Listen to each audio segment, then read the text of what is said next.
लीलावती देवी महिला महाविद्यालय के ऑनलाइन एजुकेशन में आपका स्वागत है। हम लोग पढ़ रहे हैं वर्तमान भारतीय समाज एवं प्रारंभिक शिक्षा प्रथम प्रश्न पत्र, जिसमें आज हमारा टॉपिक है सामाजिक परिवर्तन।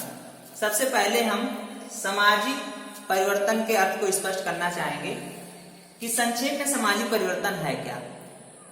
तो परिवर्तन को संक्षेप में हम समझें तो पहले की अवस्था में किसी भी अंतर को परिवर्तन कहते हैं, और इस प्रकार सामाजिक परिवर्तन से आशय है समाज की पहले की दशा में किसी भी प्रकार के हुए परिवर्तन को सामाजिक परिवर्तन कहते हैं।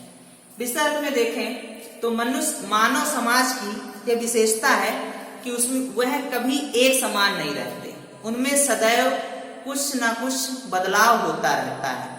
चूंकि मनुष्य समाज का एक अंग है और उसके जीवन में सदैव उतार चढ़ाव बदलाव होते रहते हैं, जिसका असर समाज पर भी पड़ता है।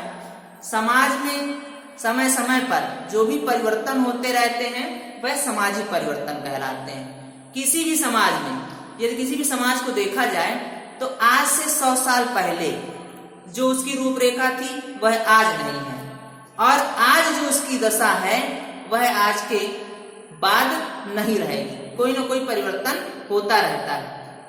जो सामाजिक परिवर्तन है वह परिवर्तन कहीं ना कहीं किसी भी रूप में हमारे समाज में सदैव चलायमान है, किंतु हमें उन पर ध्यान देने की जरूरत होती है। तब हमें पता चलता है कि कितना परिवर्तन हो चुका है। परिवर्तन किसी भी समाज में ना हो यह संभव नहीं है। यह जरूर है कि कहीं पर परिवर्तन तीव्र गति से होता है, कहीं परिवर्तन धीमे होता है, किंतु परिवर्तन आवश्यक है और परिवर्तन सदैव होता रहता है। यह संभव नहीं है कि किसी भी समाज में परिवर्तन ना हो, मतलब स्थिति एक जैसी बनी रहे, ऐसा संभव नहीं है। तो सामाजिक परिवर्तन का अर्थ है समाज में होने वाले पारस्परिक परिवर्तन को जो समय समय पर किसी न किसी तरह से होते रहते हैं। अब इसके हम अर्थ को समझना चाहेंगे परिभाषा के माध्यम से। सबसे पहली परिभाषा है मैकाइवर व पेज के अनुसार उस परिवर्तन को ही सामाजिक परिवर्तन मानेंगे जो कि इनमें अर्थात सामाजिक संबंधों में हो। अर्थात समाज में उसी परिवर्तन को हम परिवर्तन कहेंगे जो सामाजिक संबंधों में हो। सामाजिक संबंधों मतलब जो समाज का रूप है, जो समाज का ताना बाना है, उनमें जो परिवर्तन हमें दिखाई देगा उन्हें ही हम परिवर्तन का नाम देंगे। इसके बाद है ब्राउन के शब्दों में सांस्कृतिक परिवर्तन सामाजिक परिवर्तन का एक महत्वपूर्ण रूप है।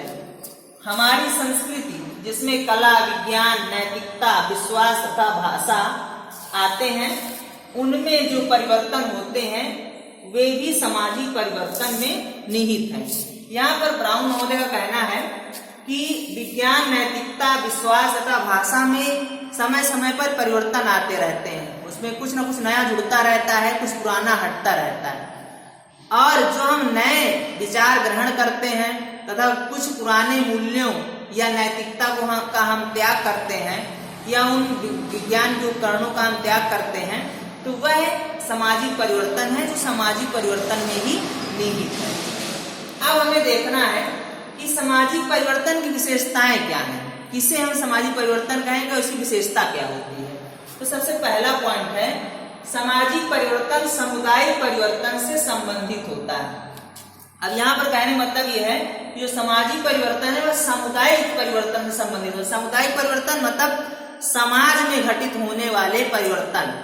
अब समाज में कैसे परिवर्तन होते हैं कि किसी भी समाज की दशा एक जैसी नहीं होती, उनमें सदैव परिवर्तन होता रहता है। हो सकता है कहीं पर आज कच्चा रास्ता हो, कल वहां पर जो है रोड पक्की हो जाए, कहीं पर आज पेड़ हो कल ना रहे, या फिर समाज के वह रिश्ते जो परिवार में हम निभाते हैं, जैसे कल मतलब पहले संयुक्त परिवार थे, आज संयुक्त परिवारों का विघटन हो रहा है, लोग जॉब करने के लिए शहरों में जा रहे हैं, गांव की संख्या कम हो रही है, शहरों की संख्या अधिक हो रही है। तो ये सामुदायिक परिवर्तन से संबंधित होता है, इसी को हम सामाजिक परिवर्तन कहते हैं। दूसरी विशेषता है सामाजिक परिवर्तन एक सार्वभौमिक तथ्य है। इसका कहने का मतलब ये है कि ये सामाजिक परिवर्तन है, ये सार्वभौमिक है। ऐसा नहीं है कि किसी एक विशेष क्षेत्र में परिवर्तन होगा। सार्वभौमिक का अर्थ है कि परिवर्तन विश्व के या पृथ्वी के प्रत्येक कोने में जरूर होगा या होना उसका आवश्यक है। यह सार्वभौमिक घटना है।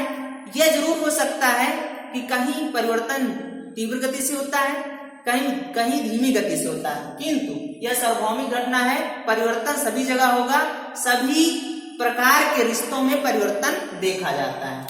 इसके बाद है सामाजिक परिवर्तन की भविष्यवाणी नहीं की जा सकती।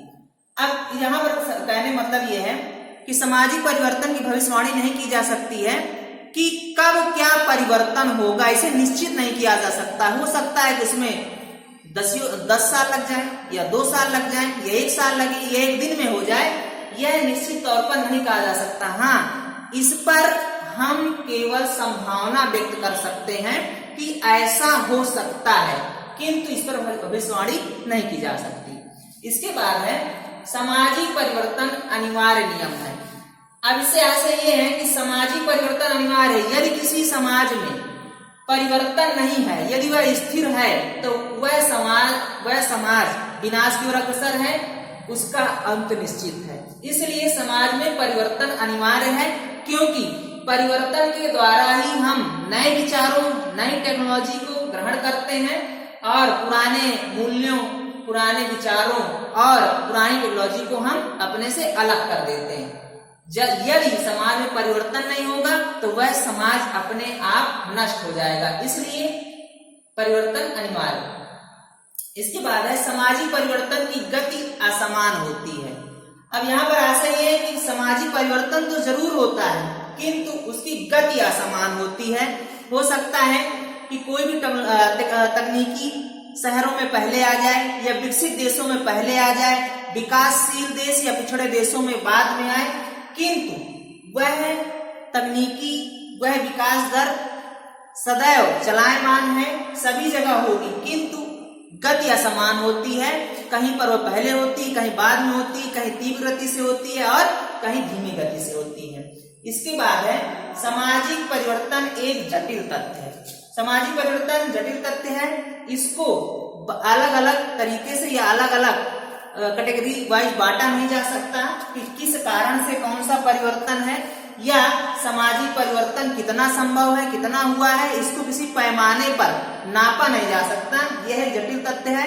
किस प्रकार के समाज का परिवर्तन होगा, इसका पूर्व में अनुमान भी लगाना कठिन होता है। इसके बाद है सामाजिक परिवर्तन के प्रभावकारी तत्व या कारक, मतलब वह कौन से कारक हैं या कौन से तत्व हैं जिनकी वजह से सामाजिक परिवर्तन होता है। तो सबसे पहला है प्रौद्योगिक कारक, जिसे आप टेक्निकल फैक्टर कहते हैं।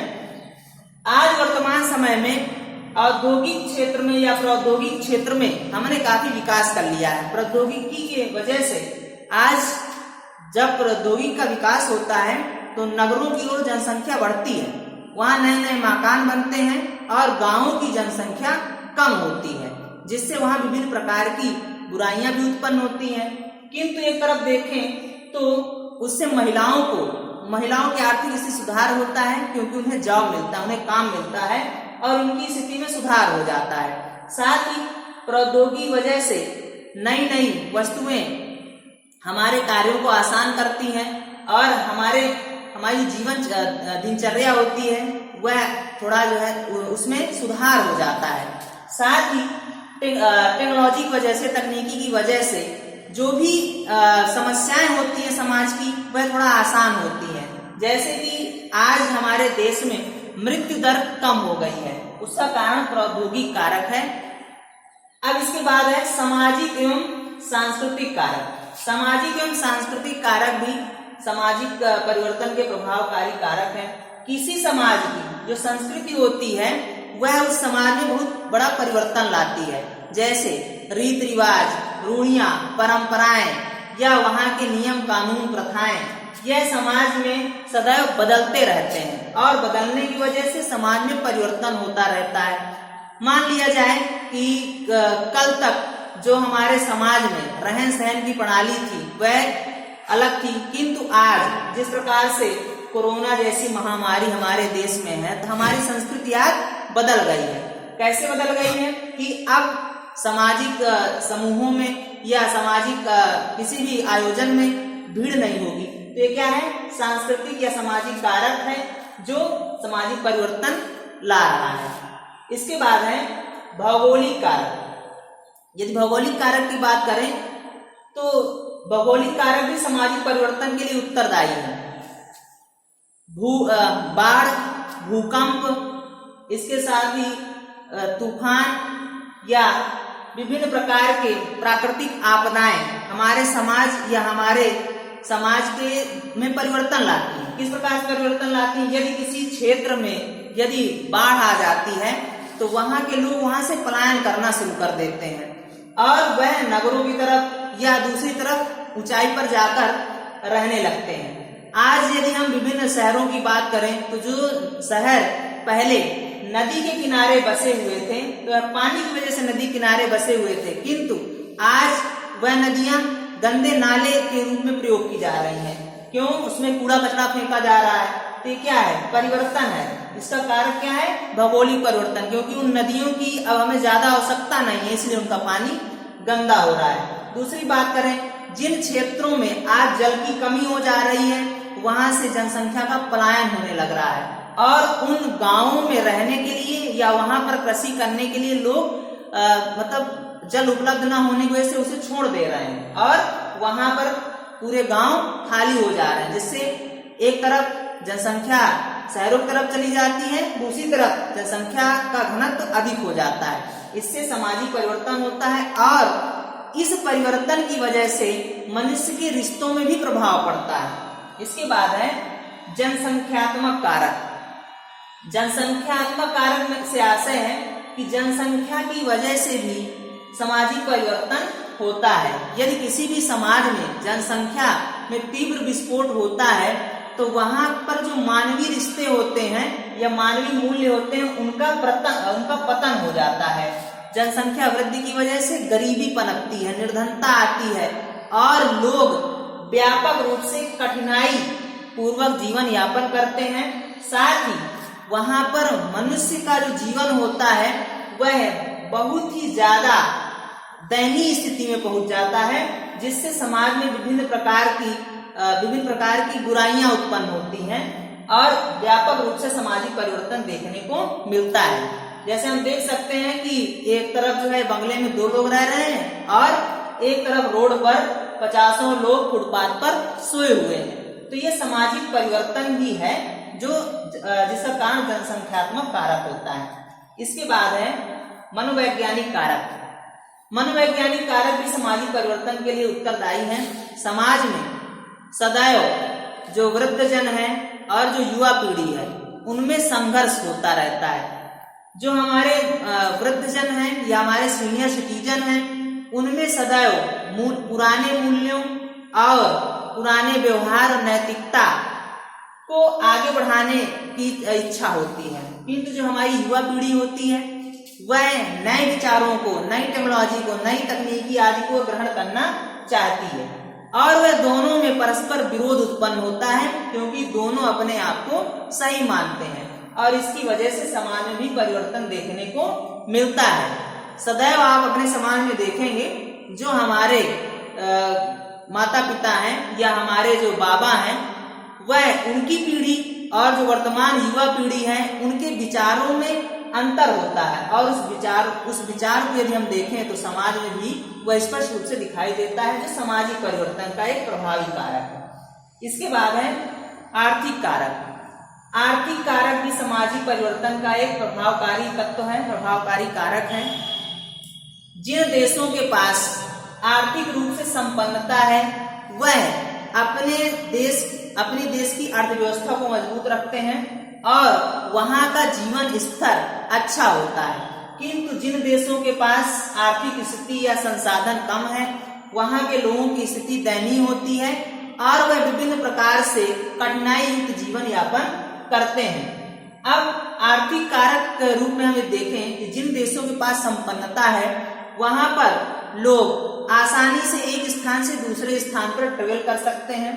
किंतु जिन देशों के पास आर्थिक स्थिति अच्छी नहीं है वहां पर एक स्थान से दूसरे स्थान पर यात्रा करना कठिन होता है।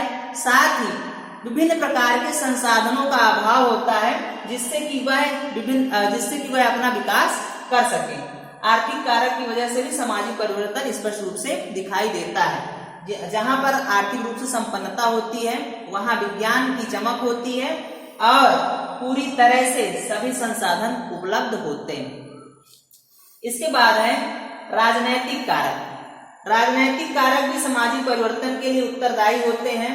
कोई भी सरकार जब सत्ता पे आती है तो वह अपने हिसाब से अपने तरीके से समाज का संचालन करना चाहती है और वह परिवर्तन लाती है।